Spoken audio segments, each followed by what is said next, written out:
Sawasdee good morning and welcome to Newsline. We're broadcasting live on NBT Radio Thailand FM 88 and NBT World. It's Thursday, April 7th and you're me Surabhala Tharanarit.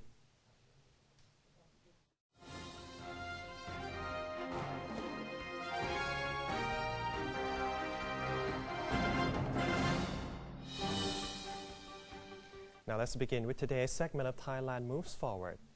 Royal descendants and relatives have laid flowers in front of the statue of King Rama I in honor of Jakri Day on April 6th. Prince Chalerm Suk Yukon led 83 descendants and relatives of the Jakri dynasty to lay floral offerings and pay homage to the statue of Praputhayot Pha Julalok, the first king of the Jakri dynasty, also known as King Rama I. His Majesty King Rama I was crowned as the first monarch of the Jakri line on April 6, 1782, and proceeded to unite the Kingdom of Siam with Bangkok as the capital. King Rama I excelled in law and literature and was devoted to Buddhism. His Majesty passed away on September 7, 1809, at the age of 74, having reigned for a total of 27 years.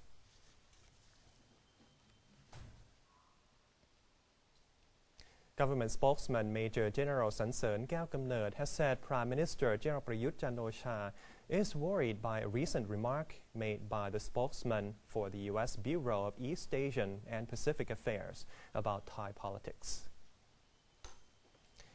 Major General Sansern said the Thai government has tried to explain to the U.S. many times that the current situation in Thailand was not normal.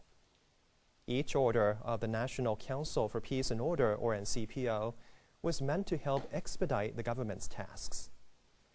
According to the Thai government spokesman, the Associated Press reported that the spokesman for the U.S. Bureau of East Asian and Pacific Affairs urged the NCPO to limit the power of the military. The Prime Minister said those that committed political offenses tended to use human rights as an excuse, and urged the media not to sensationalize the demands of political groups. Deputy Prime Minister Wisanu Kreungam has chaired a meeting on the preparations for His Majesty the King's coronation anniversary and Her Majesty the Queen's birthday anniversary.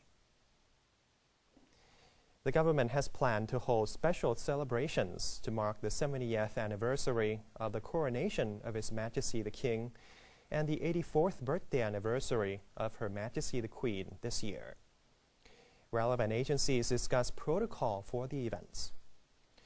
The Prime Minister's office has submitted a letter to the office of His Majesty's Principal Private Secretary requesting His Majesty's consideration. The meeting also approved the mass ordination of 770 men across the country in honor of their Majesties. The campaign will start from May 28th and end on June 12th. Organizers include the Secretariat of the Prime Minister, the Office of the Prime Minister, the National Office of Buddhism, the Ministry of Interior, the Bangkok Metropolitan Administration, and Rama 9 Temple.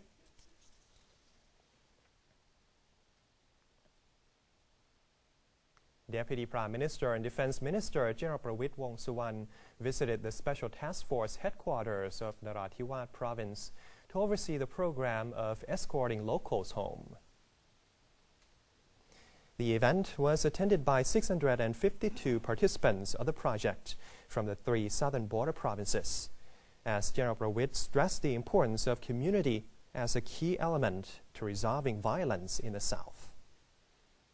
The Deputy Prime Minister also attended the committee meeting on resolving the southern conflict and response procedures to attacks. Deputy National Police Chief Police General Siwara Rangsit Pramanakul has followed up on police operations and security cases in the southern border provinces, while placing an emphasis on public safety during this Songkran festival. Upon arrival at the Southern Border Province's Police Operations Center in Yala Province, Police General Siwara and his entourage were greeted by the center's chief, Police Lieutenant General Chalermpan Ajalabun, as well as other high-ranking officers. Police General Siwara said the visit was to deliver his policy address and operational guidelines to police officers stationed in the southernmost region. He disclosed that he would emphasize the suppression of human trafficking, the eradication of organized crime, the investigation of security cases, and the safety of Songkran revelers. Prior to the meeting, he was briefed on the investigation into a car bombing attempt in Yarang District, Pattani Province. Police General Siwara instructed local officials to step up their security efforts by adopting proactive approaches, setting up more checkpoints, and intensifying patrols in urban areas. He expressed satisfaction with the integration of work between police, soldiers, local administrators, and residents in tackling the unrest. Public members were also urged to cooperate and put their faith in the authorities' ability to restore peace to the region. The Public Health Minister is pushing forward the policy of resolving medical reimbursements for all qualifying cases, while affirming that all hospitals stand ready to admit emergency patients during the Songkran festival. Public Health Minister Piyasakon Sakonsattayathon said the policy to have all hospitals ready to provide emergency treatment has been a 5-year-long policy that needs to be actualized. Meanwhile, public health agencies are in agreement on a reimbursement scheme according to average hospitalization prices. The ministry is discussing with private hospitals on a reasonable reimbursement price. Dr. Piyasakon also affirmed that emergency cases during the Songkran festival will be admitted free of charge at the hospital nearest the site of incident. Bangkok Governor Momrachawong Sukhumpan Boripat presided over a road accident prevention campaign at the Victory Monument to encourage people to respect traffic regulations. Momrachawong Sukhumpan distributed stickers and pamphlets to passers-by at Got Phayathai, together with representatives from the Don't Drive Drunk Foundation and other relevant agencies.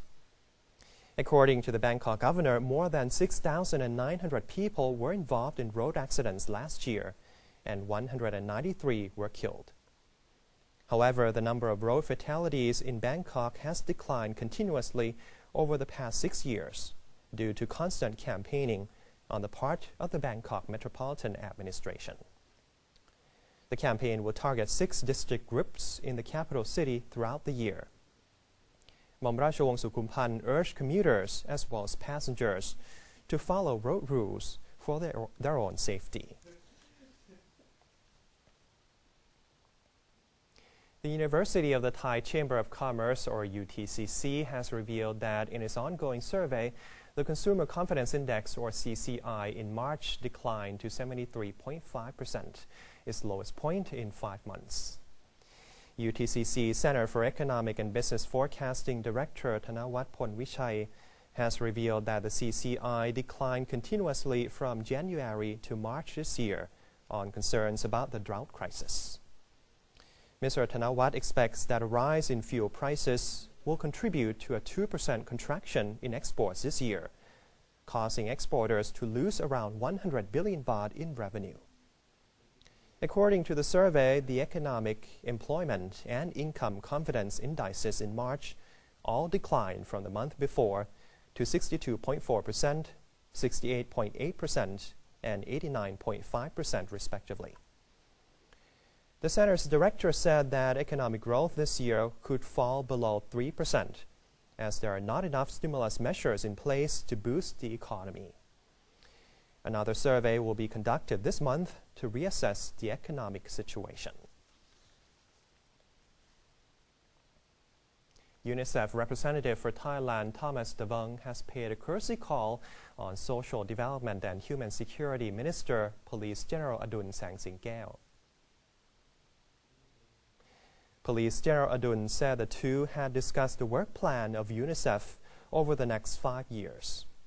Both sides also exchanged ideas and suggestions on cooperative programs between the Ministry of Social Development and Human Security and UNICEF, such as the Aid Fund for Newborns, the National Child and Youth Development Plan, and the Child Protection System. The UNICEF representative thanked the Thai government for its support for UNICEF's projects in Thailand, which helped improve the quality of life of children, particularly the Aid Fund for Newborns. Police General Adun affirmed that the government would continue to cooperate with UNICEF for the well-being of underprivileged children and in children's rights protection. He added that suggestions from UNICEF would be incorporated into his ministry's programs. The Dairy Farming Promotion Organization of Thailand remains an important center of dairy production and business in Saratburi province. For the special report, we turn to our correspondent, Kun Sutishat Den Pruktham in Saratburi. The Dairy Farming Promotion Organization of Thailand, or the DPO, is well known throughout the country as a manufacturer of the famous Thai Denmark dairy products. Few, however, realize that this public organization is also significant to the farmers in Saratburi province by the research and development in the new agricultural technology. Among the most significant projects that they have produced are the Organic Dairy Farm and the Agricultural Learning Center. The organic farming project is what the DPO has been developing for a few years back. The project is intended to be a model in which the local farmer can learn from and apply to their local farm. Switching to organic farming not only produces a healthier product, but also significantly raises the value in the market.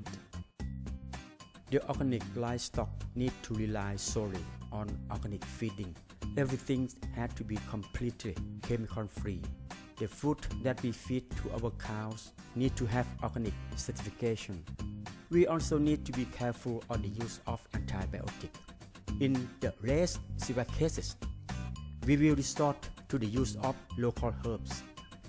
Since we switch to organic farming, we would be able to sell it at 28 baht, which is a very good price. Providing dairy-related training to the associated farmers, such as the development of the organic farming model, is certainly one of the core practices of the DPO. However, knowledge and practice that improve agricultural business overall, which may or may not relate to the associated dairy production, is also extensively provided. One of the facilities for such training program is the DPO Agricultural Learning Center. This center taught various techniques that improve farming efficiency. For instance, various waste materials such as dead leaves and spoiled milk can be fermented into fertilizer. Others such as self-made charcoal can provide useful byproducts like vinegar and oil, which can be used for sanitation and treatment. This place is the Natural Agricultural Center. We found this place under the concept of sufficiency economy, which was developed by His Majesty the King with the purpose of allowing students, visitors, and farmers to learn from various projects which can help improve their farm with just the resources they already have available. Currently, there are a total of 4 projects that we have developed so far. We expect 5 more to be made within these years of 2016. There are 15 farmer unions who associated themselves with the DPO dairy plant. The fact that not only they can rely on the organization for business, but also knowledge to improve both the dairy production and their farming overall is a welcome prospect. Sutishat Den Pruktham, reporting for NBT World. The northeastern province of Nong Khai has officially unveiled its glass skywalk at Wat Phra Tak Sua to the public, aiming to make it a popular tourist destination. Nong Khai Governor Sushat Noppawan presided over the inauguration of the glass skywalk, which hovers above a cliff at Wat Phra Tak Sua in Sangkhom district of Nong Khai. It is part of a project to develop Wat Phra Tak Sua into a new dream destination that connects Nong Khai to nearby Loi and Bungkan provinces. The skywalk is open every day from 9:30 a.m. to 4:30 p.m., except during severe weather. Up to 20 people are allowed on the skywalk each time, while those who are intoxicated or suffer from epilepsy are prohibited. A number of state officials, tourists, and members of the public paid a visit to the scenic spot on the opening day. This attraction is the first glass skywalk in Thailand. It was constructed with a budget of 17 million baht under the supervision of the Nong Khai Office of Public Works and Town and Country Planning. It features a U-shaped walkway and a 4-centimeter thick glass floor with a maximum carrying capacity of 2.5 metric tons. And that's all for today's edition of Thailand Moves Forward. Up next, in ASEAN news, the Ministry of Commerce expects rice exports to reach its target of 9.5 million tons. But first, let's have a look at the exchange rates and commodity prices.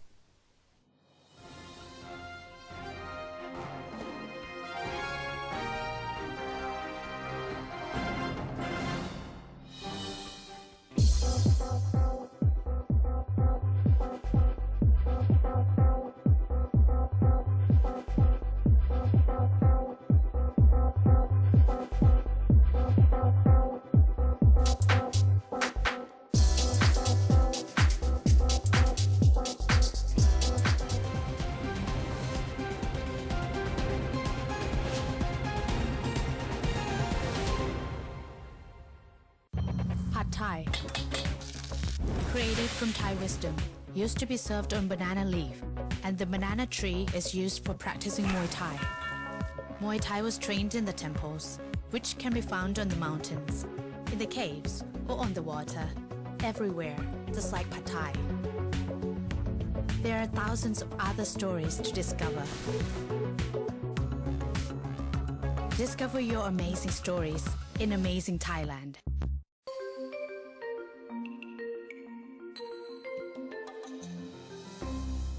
ASEAN Socio-Cultural Community. Due to recurring natural disasters in the ASEAN region, the ASEAN Committee on Disaster Management has become the main authority to coordinate emergency help during disasters. Moreover, there is background of cooperation in terms of environmental sustainability and restoration of natural forest land to reduce the impact of disasters. One vision, one identity, one community.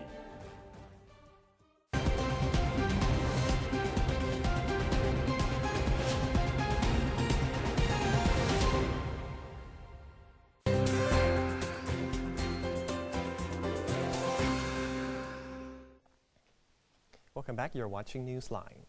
The Ministry of Commerce has indicated that even though rice exports this year are being affected by the drought crisis, their volume will likely reach 9.5 million tons as targeted. According to Commerce Minister Apiradi Tantraporn, this year's rice exports will be outshined by those of last year, when a total of 10 million tons were exported, largely because the severe drought has affected productivity. Nonetheless, the minister gave assurance that the annual target of 9.5 million tons will be achieved. She affirmed that the government will from now on coordinate more closely with the private sector in order to raise the country's rice production capacity. While private entrepreneurs take charge of the production process, the state will search for additional channels for their rice in such markets as Hong Kong, Singapore, China, ASEAN, and the United States. Concerning the remaining rice stocks amounting to over 12 million tons, Ms. Apiradi insisted that the government will hastily seek channels to release them, citing that the old stocks are holding back the prices of rice in the market.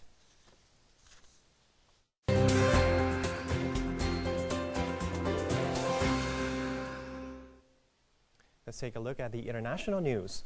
Dutch Foreign Minister Bert Koenders said the ratification of a treaty between the European Union and Ukraine cannot proceed as planned because it looked like a vast majority of voters rejected the agreement in a non-binding referendum.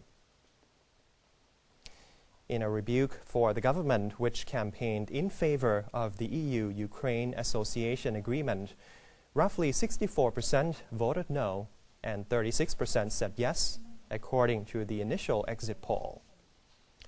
The outcome of the referendum was too close to call, with early tallies indicating that a 30% turnout required for it to be valid was only marginally met. The pollster Ipsos put total turnout at 32% in a revised exit poll after an initial survey showed turnout at 29%. The margin of error was 3%. The vote, launched by anti-EU forces, is seen as test of the strength of Eurosceptics on the continent, just 3 months before Britain votes on whether to stay in the European Union. As protesters gathered outside Parliament for a third day, Iceland's government sought to avoid early elections by picking a replacement for the Prime Minister, who stepped aside to become the first global politician brought down by the Panama Papers leaks. Icelanders, already fed up with the financial and political elite after the 2008 banking crisis wrecked the economy, returned to the streets on Wednesday. Around 2,000 people gathered in the square outside the Parliament building, where meetings have been held during the day, demanding change. Prime Minister Sigmundur David Gunnlaugsson exited on Tuesday after leaked documents from a Panamanian law firm showed his wife owned an offshore company that held millions of dollars worth of debt from failed Icelandic banks. The ruling Progressive Party's deputy leader Sigurdur Ingi Johannsson said on Tuesday his party had proposed to his coalition partner, the Independence Party, that he become the new prime minister. An international panel of experts that picked apart the Mexican government's account of what happened to 43 students who disappeared in 2014 said they would no longer continue to cooperate with Mexican authorities.